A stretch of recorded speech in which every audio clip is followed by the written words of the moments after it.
Salutare, bun venit la un nou videoclip. Era să treacă ziua de azi și să nu mai postez. Îți vine să crezi așa ceva, ce s-ar fi întâmplat? Ar fi fost colaps total. S-ar fi terminat lumea. Asemenea dezastru. Hai să-i dăm bătaie, continuăm cu seria de partide pierdute. Dar să mă prezint să zic câteva cuvinte despre mine, că nu zic despre altcineva. Am observat că glumele prind totuși. Dacă șahul plictisește pe oameni sau eu nu mai înțeleg algoritmul YouTube, Uh, cu un videoclip primesc 200 de vizualizări, bine, primesc. Voi vă uitați, primesc de la voi. Nu e ca și cum îmi dă cineva, ia, primește vizualizarea asta, primește vizualizarea asta. Am uitat că e în oglindă, că filmez camera în oglindă.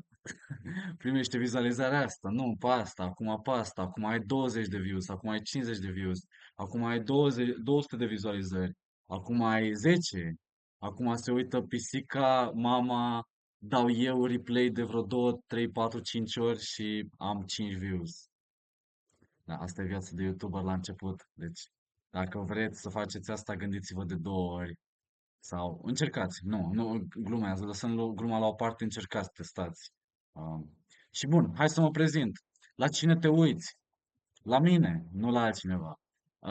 Mă numesc Venețanu Mihai, dacă nu mă cunoști și ești nou pe canal, sunt din Târgoviște, adică eu. Sunt jucător de șah și am elo 2100 la șah clasic și 2500 pe net la chess.com. Am uitat să pornesc cronometru. Am 23 de ani, sunt din Târgoviște, am mai zis asta odată, fac. Da, ok, hai. Hai să vedem partidele pierdute. Ăsta e episodul 6, cred. Uh, și hai să vedem, hai să-i dăm drumul. Ok. Mi se pare foarte important să fii consistent în ceea ce faci, deci asta încerc să fac eu cu videoclipurile astea și desigur că vreau să învățați ceva din ele, ok? Dar nu sunt cel mai bun prezentator, YouTuber, pentru că trebuie să fii și actor și, na, trebuie să interacționezi cu publicul. Poate dacă se uită cineva și are idei să vă pricepeți la chestia asta, poate mă ajutați pe mine. Știți? Adică cine a fost primul, ou sau găina, nu? Ar fi frumos un vizualizator să mă ajute și pe mine. Glumesc. Mă rog, avem aici o partidă de șah, că doar nu era de altceva. Am jucat în 2022 și am pierdut partida asta, dacă te întreb care a fost rezultatul. Am jucat împotriva lui Caraba Alexandru, un jucător bun, de categoria întâia. Mi se pare că la clasic are undeva la 2100, dacă nu are mai mult, dacă n-a mai crescut în timp. Cred că eram undeva pe la același nivel sau cred că eu eram un pic favorit la momentul respectiv, acum 3 ani de zile. Și da, Grand Prix 5, România, șag rapid la Brăila. Runda a noua, ultima rundă, deci ne pregăteam să plecăm acasă. Uh, nu mai știu, cu mașina, parcă cu mașina ne întorceam. În fine, uh, eram eu cu vără meu și mai erau niște domni, prieteni de familie. În fine, deci mi-a jucat E4, eu joc cu negru, E5, cal F3, cal C6, clasic, dezvolt piesa, controlezi centru, ceea ce trebuie să faci la șah, mereu. Aici A6, partida spaniolă și varianta lui Morphy. Ați auzit de Paul Morphy, dacă n-ai auzit, ai auzit acum. Da, e clar că nu poți să iei, asta se știe. Sau poți să iei, dar nu e bine, am dat de 4. Și mă rog, nebuna 4 e varianta principală, asta a jucat și el, cal F6 și nebune 7, asta e varianta clasică. Și acum a jucat C3, foarte ciudat și m-a scos un pic din priză. Eu eram cumva, eram pe pilot automat. Mutarea normală e turne 1 și B5, de asta am jucat și în partidă B5. Ok? Dar am jucat B5 oricum, am zis, bă, nu am văzut efectiv și el a zis bună dimineața și eu am zis, ok, dar e seară. Gluma asta trebuie să prindem aplauze. Sper că ați aplaudat. Deci, care e problema cu B5? Că acum aduce nebunul pe C2, dacă juca turne 1 și era B5, acum aduce nebunul pe B3 și m-a păcălit pe scurt. Deci după pion la C3, ce trebuie să joci? Trebuie să bați pe E4. Simplu. Și a lăsat pionul în priză. Nu știu de ce a făcut asta. O fi pregătire, o fi că a uitat. La turne 1 pot să joc D5, cred, sau nu? Pot să mă întorc cu calul și dacă mi-ia aici, nu mă interesează. Dacă mi-ia pe E5, pot să fac rocada mică, de exemplu. Și, sincer, nu-mi pasă. Efectiv, cum zice și Hikaru Nakamura, la D4, de exemplu, pot să joc B5, ce pot să joc? Pot să joc, cred că B5. Și așa mai departe, îi arunc. nebunul, pot să pun nebun în B7 sau chiar să și bat pe E5. Bine, de bătut nu cred că aș bate. Deci să zicem nebun C2, nebun B7 și acum poate mă pregătesc să bat, să joc și să joc cal de 5 sau să împing de 6 pentru că e apărat calul și așa mai departe. În fine, gata, destul la analiză, dar așa trebuie jucat și, mă rog. Ideea e că acum, după rocada mică, îmi dă de 4 direct. Da? Deci, și oare mai apuc de 5 aici? Ca în atacul Marshall? Cred că nu mai merge atacul Marshall aici. Sau mai merge? Nu mai... A? Dar are nebunul pe C2, nu mai are nebunul pe B3. Nu e același lucru. Și nici nu are tura aici. Nu e obligat să bată. Stați așa, hai să vă arăt atacul Marshall. Deci în atacul Marshall joacă turne 1, B5, nebun B3, rocada mică, iar la C3, D5. Da? Ăsta e atacul Marshall. Și n-apucă D4. N-apucă D4 și n-apucă nici nebunul pe C2. Deci nebunul nu stă, pe C2 stă mai bine și are și o mutare în minus. Are și o mutare în minus, ba chiar mai mult, o să mai câștigă încă o mutare. Deci are un semi-tempo în minus și încă un tempo în minus, că trebuie să joace de 4 la următoarea mutare și mai pierde o mutare. Deci cam un tempo sau două tempi față de poziția asta. Dacă a jucat D5 când a pus D4 și nebun C2, sper că are sens. Și are tura pe F1 unde stă mai bine. Că aici nu mai trebuie să mai bată cu calul. Da, deci e nașpa, e foarte nașpa. Nu merge, pe scurt nu merge asta. În fine, și-am făcut rocada și aici am jucat D6, dar are A4. Probabil că știa teoria, probabil că a pregătit varianta asta, dar e la mișto, adică dacă îi băteam pe E4 nu pățeam nimic. În fine, D6, hai să nu mă frustrez prea tare. Deci era la șah partit să juca 15 minute cu 5 secunde și mă rog, aici am jucat turn B8, probabil e o greșeală enormă, probabil ar trebui să joc nebun B7, sincer. Nu știu, cred că am jucat instantaneu un B8. Nici nu știu de ce am jucat un B8, sincer. Foarte, foarte aiurea, foarte prost. Și vreau să mai zic un singur lucru. Că înainte să pornesc videoclipul să filmez, dar hai că vă povestesc în timp ce vedem. Deci de ce e așa de proastă turn B8? Păi nu pot să bag cu AU, pentru că după aia urmează D5 și fiindcă și-a deschis coloana, pierd calul. N-am unde să duc calul, efectiv. Și turn B8 mi-a luat câmpul de cal. E o prostie enormă. E o prostie enormă, deci nici nu știu. Sunt unele variante unde se joacă turn B8, dar cred că trebuie să ai inclus mutarea B4. Deci trebuie să fie ceva de genul turne 1, B4 și acum la D5 poate așa ar merge și unde duci calul? Dar de ce nu mi arată cum de cal? Mă pune să bat întâi aici și după aia ori cal la 5 ori cal B4. Și probabil chiar e o teorie. Aici pot să bat pe B2 cu furculiță și să-mi recuperez materialul. Deci astea sunt gen structuri de spaniolă. Dar, mă rog, ce voiam să zic înainte să spuneți videoclipul, am întrebat pe ChatGPT că am făcut intro-ul ăsta, am zis că la unele videoclipuri primesc mai multe vizualizări, în altele mai puține vizualizări. Am observat că merg glumele, deci am postat recent un videoclip când am pierdut cu o fată de 1600 și am văzut că a prins foarte bine.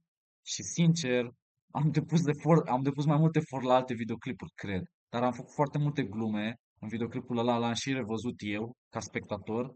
Bă, și sincer, mă pișam pe mine de râs, efectiv, când mă uitam la el. Adică era ceva de genul cum e Biugi Mafia, când zicea dacă ne-am oprit din cântat sau eu ce aș mai asculta. Bine, a înjurat tataie, zicea dacă, nu mai știu cum era, Biugi Mafia, dacă noi n-am mai cânta, eu ce căcat aș mai asculta, așa era. Eu ce aș mai asculta. Da. În fine, și a trebuit să bag cu tura ca să nu îmi prindă calul. Acum oricum poate să-mi joace D5, dar măcar acum mă duc cu calul undeva pe aici, ori pe B8, ori pe A7 și nu pierd piesă. Dar stau foarte rău, am slăbiciune pe A6. În fine, hai că voi intrați la videoclip nu ca să mă vedeți pe mine povestind neapărat, poate datorită zâmbetului meu. Cine știe. În fine, și a închis structura de pionare mai mult spațiu, nebunul ăsta e închis, calul nu face prea multe, cum nu face de obicei, oricum, mănâncă doar fân și nu face prea multe. Dar oricum ați intrat pe videoclip, îmi imaginez poate și ca să râdeți un pic de distracție, entertainment, dar și ca să învățați șah dacă sunteți începători. Deci calul stă rău, doar nebunul de alb e deschis, tura e deschisă, de la am timp să iau pionul, trebuie să mut calul și am jucat cal B5 la schimb. A, dar și am zis la mutarea 10, am zis, începuse cu 15 minute și 5 secunde, cred că mai aveam aici 5 sau 7 minute, iar el 11 sau 14 minute. Interesant. Aici cred că aveam și mai puțin. Și mă duc să-i atac nebunul, eram destul de mulțumit cu mutarea asta și aici am jucat turna 8. Da, nici nu știu de ce am jucat turna 8. A, pentru că amenința cal la 5, cal C6, dar pur și simplu trebuia să mă apăr cu nebun B7. Aici părerea mea, am calculat, cred că F5, dar nu știu, a, pierd pionul. Da, asta pentru că pregăteam F5. Dar probabil că ar trebui să sacrific pionul, sincer. Și ar trebui să bat și să dau pionul ăsta doar ca să eliberez un pic poziția, să eliberez și o tura sau să mă întorc înapoi, nu știu ce zice calculatorul ăsta. Nu știu ce vrea. Poate mă pune să vin cu dama, habar n-am. Da, în fine, e ciudat. Ideea e că ar trebui să mă eliberez poziția. Hai că am înregistrat peste 10 minute, cred că 11 minute, că am pornit cronometrul târziu. Nebun de 7 mă apăr de calce 6, dar toate piesele stau extrem de bine. Acum se întoarce nebunul înapoi. Are mai mult spațiu, are toate piesele scoase, am slăbiciune pe A6. Ce vrei mai mult? Damă C8, ameninț un sacrificiu aici, rege H2, jucare repede și pe ceas. Adică apăsa pe ceas repede, apăsa. Mamă, ce mă bâlbâi, frate. Se mișca repede, muta repede băiatul Alexandru și apăsa repede pe ceas. Deci, nu știu, avea vreo, habar n-am, 10 minute sau 11 minute sau 8 minute, în timp ce eu cred că mai aveam 2 minute sau un minut pe aici. Și obține și o structură de pion mai bună. Cred că am mai făcut niște greșeli pe aici. Poate ar trebui chiar să sacrific un pion. Bine, m-am dus înapoi și arată cu verde. Nu știu ce să zic, adică arată rău de tot și dacă sacrific pionul nu e ceva clar, concret. Da, are poziție mult mai bună, are mult mai mult spațiu, n-am cum să-mi adaug piesele, să mi le aduc în joc, poate să iau calul după aia ulterior. Am încercat să o mai analizez cu calculatorul, cu engine-ul și parcă zicea la un moment dat să-i bat și după aia să joc cal B5, stai să văd unde. Aici trebuie să pun nebunii la schimb, că încerc să-mi activez și eu dama, ok? Și aici am bătut cu feul, probabil că trebuie să bat cu H-ul. Dacă te întrebi, e aproape plus 3 pentru alb, adică nu mai ai ce să mai joci, dar tot mai jucam. Și am mai încercat să mai ocup spațiu. Bine, nu e clar concret cum sparge, dar are dominație totală, adică mă strânge cu ușa, m-am chinuit toată partida. Aici am atacat dama și am jucat G4 ca să obțin mai mult spațiu. Hai să fac videoclipul sub 20 de minute măcar. În fine, am încercat să-mi aduc calul în joc. Uite, asta e o mutare frumoasă, cal F4. I-aș da două semne de exclamare pentru atitudine, pentru efort. Că dacă îmi lua cu pionul, bat cu pionul și se deschide poziția și obțin ceva contrajoc, înțelegi? Și de asta nu e bine să renunți. De asta nu e bine să renunți, să te dai bătut. Dar oricum a luat cu nebunul și acolo s-ar putea să aibă apărare cumva. Am luat pion, deci practic am făcut schimb de piese și aici a bătut cu calul, care e o mutare greșită, după care se schimbă un pic balanța. În loc de plus 3 mai rămâne cu plus 0,5, aproximativ 0,5-0,8. Ar fi trebuit să ia cu pionul pur și simplu și nu schimb cai și na, calul lui e mult mai puternic decât calul meu și face progres. Dar mă juca și pe timp. Cred că eu mai aveam 7 minute, cred că de fapt el mai avea vreo 7 minute, cred. Oricum s-a jucat acum 3 ani și eu cred că mai aveam un minut pe ceas, sincer, sau eram pe secunde. Și așa am jucat bine, dar aici trebuia să găsesc o mutare, că doar nu două mutări. Trebuia să găsesc turn B8, care nu era ușor de găsit.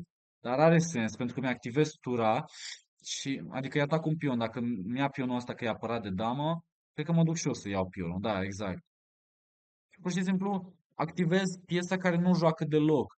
Acum ar mai avea sens să mut nebunul pentru că e pe prima linie, dar nebunul blochează pionul. Bine, e cam ciudat. Eu am jucat nebun F6, o mutare destul de naturală. Dar turn B8 e o mutare greu de găsit, mai ales cu un minut sau câteva secunde pe ceas. Pur și simplu să fac schimb de pioni. Dacă bate cu dama, de exemplu, cred că întâi plec din damă sau schimb. Cred că pot să schimb și s-ar putea să țin finalul. Pentru că nu-i mai intră calul. Cred că asta e ideea principală, că nu-i mai intră calul pe E4, pe C4. Și vin cu tura în spatele pionilor. Bă, și nebunul oricum trebuia să stea aici. Deci asta e ideea, dar mă rog, uite, învățăm din greșeli. Și asta am văzut-o, adică vă zic sigur, fără să pornesc engine-ul acum, că l-am pornit înainte. În fine, nebun F6, i atac tura, dar el oricum voia să o pună pe coloană deschisă. Aș, dacă jucam turn B8 și acum ar fi jucat, să zicem, în primul rând, dacă vine cu tura asta, și cred că am analizat și varianta asta, dama de 7, turn ia la A6, turn B4, iau pionul și rege H1 și se joacă de aici. Pot să-i bat, poate la un moment dat. Poate pot să joc și alte mutări. E clar că e diferit. Nebun F6, turn de 4. Na, arată interesant. Hai să termin videoclipul. Hai să mă pregătesc să-l termin. Deci a bătut cu calul, a greșit și am greșit și eu și acum măcar damă de 7 mai ținea. Acum aici ar fi fost un plus 1,5 pentru alt sau aproape plus 2. Dar mai ținea. Diferența e că nu mai apucă să împingă de 7. Poate să vină pe 4 cu calul, dar am nebune 5. Și dintr-o dată îi ameninț direct pionul. Iar dacă vine turna aici, în grădina cu arici, mă gândeam dacă pot să-i bat și pot să deschid coloana F. Că acum iarăși e ca și cum aș analiza-o din nou. Dar odată ce vezi turn pe 8, parcă merge din nou. N-am... Nu să fie ceva aici. Care e mutarea? Să plec din damă? Deci o damă F5 îi place. Mă gândeam prima dată la A5, dar n-are B5 și A4 și e care pe care. Pionul ăsta nu se duce nicăieri, că e apărat de damă. Adică e blocat de damă și la turn C7, dama A4 sau unde mă duc? Sau nu? A, dama F5. Dama stă foarte bine pe F5. Ia uite că ameninț. A, scuze. Nu, niciodată n-a capturat, dar ameninț. Uite, să zicem că joacă ceva la întâmplare. Să zicem că joacă B7. Override. Acum FA la G3, asta e amenințarea. Dacă bați cu dama, ți iau calul. A, îți iau dama întâi, scuze. Sau îți iau calul și după aia ți iau dama, că ești legat oricum. Dacă bați cu pionul, ți iau piona. Deci de asta stă foarte bine dama pe F5. Iar dacă bați cu calul, îți iau dama. Deci, așa ar fi trebuit să joc. În primul rând, damă de 7. Hai să vezi care e diferența între damă de 8 și damă de 7. Eu am zis că damă de 8 te atac dublu. Și chiar am sacrificat nebunul. Cred că probabil ar putea să și ia și tot să câștige, dar n-a vrut să facă asta. Nasol pentru mine. Deci am dat nebunul și m-a ignorat, incredibil, m-a ignorat, bă, băiatule. Deci ideea asta n-a funcționat, nu funcționează dacă nu ți ia nebunul, aparent. Și trebuia pur și simplu să joc cu dama pe D7 și nebunul să-l țin pe E5, aparent. Deci turn F7, să țin pionul. Acum e clar că dacă iau, probabil că mi-ar lua nebunul. Și dama nu mai intră pe H4. Iar dacă mă întorc cu nebunul, poate așa ar trebui să joc ca să pregătesc să iau pionul. Păi și ce joacă? Cal C5, vine pe E6 și se continuă. Nici n-am... Trebuie să joc poate turn F7 sau să plec din damă. Da, e nasol, e urât, e foarte urât, e foarte, foarte urât. Nici nu mi-arată nimic cu verde. Incredibil. Păi și îi permit cale 6 aici. Iau pe D7. Ok, și aici sacrific calitatea toată ziua, da, ca să iau un pion și să obțin compensație ceva pe aici. Ok, dar n-ar juca așa. În fine, gata, că mă întâlnim foarte mult cu analiza și trebuie să-l fac sub 20 de minute, neapărat este un obiectiv, măcar psihologic. Ia, sunt curios. Am înregistrat 19 minute? Da, aproximativ 18. Îmi cer scuze pentru acest deranj. Da, și i-am luat un pion, a venit cu dama, a dat un șah, rege H8, eu pe aici mai aveam 10 secunde, nebun F6, mi-a luat un pion, după aia vine cu tura, se stabilizează, am făcut și un schimb, nu prea mai aveam câmpuri de nebun. Aici ar trebui să joc altceva, văzusem de la Engine, trebuie să joc nebun F6 înapoi, nu știu, măcar să mă stabilizez. Am jucat tura aici și are damă E6, dacă jucam... nu, trebuia să joc altceva, trebuia să joc H6. Mi-amintesc. Și am analizat un pic dama E6, dama H4. Uite, asta voiam să vă mai arăt. Că aici negru câștigă. Obține plus 2 negru. Cal G1 și dama aia la E4. Incredibil. Dau tura, șah, șah, șah și șah de la tură. Incredibil așa ceva. Ce resurse poți să găsești într-o partidă. Dar eu am venit cu tura asta doar ca să țin linia a doua, dar pur și simplu trebuie să fac un luft la rege. Deci întotdeauna din instinct apărăți regele, chiar și dacă mai ai o secundă și dacă mai ai 3 secunde pe ceas, fă-ți un luft la rege. Ok, și hai să vedem, dama E6, acum nu mai merge dama H4, pentru că mi-a amenință cu mat la final. Nu mai merge să iau calul, are dama E8 în toate variantele. Și nebun F6, Mi-am apărat nebunul că, na, și nu mai am nimic. A luat tura, a făcut un schimb, duc tura înapoi pe prima linie, e urât, da, și turne 8 și aici am cedat. Și cam asta a fost partida, n-am luat niciun premiu, după aia, nu știu, cred că am terminat cu 5 jumate sau 6 puncte din 9 sau 5 puncte din 9, cred că 5 din 9, 5 din 9, nasol, dezastru, dar asta e. Ce învățăm din partida asta? Hai să fac imaginea mare acum. Deci ce învățăm din partidă? Nimic, nu pierde. Nu pierde. Așa, am făcut peste 20 de minute. Aia e. Măcar nu e 23 de minute sau 25 de minute. Hai. Deci ce învățăm? Învățăm, bă, dacă joci mai nasol deschiderea, dacă te ia prin surprindere, în primul rând concentrează-te ca să nu te păcălească cu ordinea de mutări. Uh, da? Joacă principial, joacă solid, încearcă să nu te gândești prea mult, pentru că la un moment dat eu mai aveam 5 minute, el mai avea 14 minute, deci contează să arăți măcar un pic convingător, să arăți un pic hotărât, da? Nu fi îndoielnic, nu fi cu griji, lasă totul, lasă toate problemele de acasă, lasă toate grijile, te duci la un turneu, te duci la un concurs, lasă totul în urmă, lasă totul în spate. Și învățăm foarte multe din partide pierdute, da? Deci am pierdut multe partide de-a lungul carierei, dar am și câștigat, dar oricum seria este de partide pierdute și practic capeți un fel de armură sau devii mai bun dacă ți analizezi partida. Da? Ce mai învățăm din partida asta? Că aveam câteva resurse la un moment dat, deci oricât de dezavantaj ai avea, da? Ăsta ar fi punctul 5. Oricât dezavantaj ai avea, dacă nu renunți și lupți, ai o atitudine de luptător, ești puternic, la un moment dat s-ar putea să fii răsplătit, că poate să fie neatent, să facă o greșeală, să se calicească, da? Ce ai grijă și luptă până la capăt, luptă până la capăt până nu mai ai resurse, dar caută mereu resurse, caută resurse, încearcă să nu pierzi, încearcă să nu fii presat de timp și de tablă. Dacă ești presat pe tablă, încearcă măcar să egalezi pe timp sau să echilibrezi pe timp sau să ai suficient cât să nu te panichezi. Cred că ăsta e punctul critic. Să acorzi mai mult timp pentru punctele critice, pentru momentele decisive în partidă și să ai suficient timp pe ceas ca să nu te panichezi. N-am zis să te grăbești, să ai 1 minut sau 5 minute. Nu. Cât consideri tu că e suficient timp să nu te panichezi. Ok? Pentru unii înseamnă 10 secunde. Nu, adică nu se panichează, poate joacă bine la 10 secunde. Nu e o secundă. Dar cred că toată lumea se panichează dacă mai ai o secundă să nu scadă steagul. Adică apeși fără să faci mutarea. Spargi ceasul, dai cu el de pământ. Bine, și cam asta a fost videoclipul, o să mai urmeze. Dacă te întreb de ce nu sunt în ordine cronologică, de ce arăt din 2021, din 2022, pentru că sunt în ordine alfabetică, cum le-am eu în chess base, împotriva adversarilor cu nume de familie A, B, C, dacă ați văzut, da, Caraba, da, exact. Bine, și ne auzim data viitoare. Dacă ți-a plăcut, răspundește videoclipul sau, nu știu, dă mai departe prin viu grai, povestește cuiva și îți mulțumesc de vizionare. Până data viitoare ai grijă de tine și nu juca prea mult șah fără să-l analizezi, fără să analizezi partidele și fără o strategie clară. Și încearcă să aplici ce te-am învățat eu de pe ziua de azi. Dacă e nevoie, ia chiar niște notițe. Fără glumă, chiar ajută. Ok? Ne vedem data viitoare. Ciao!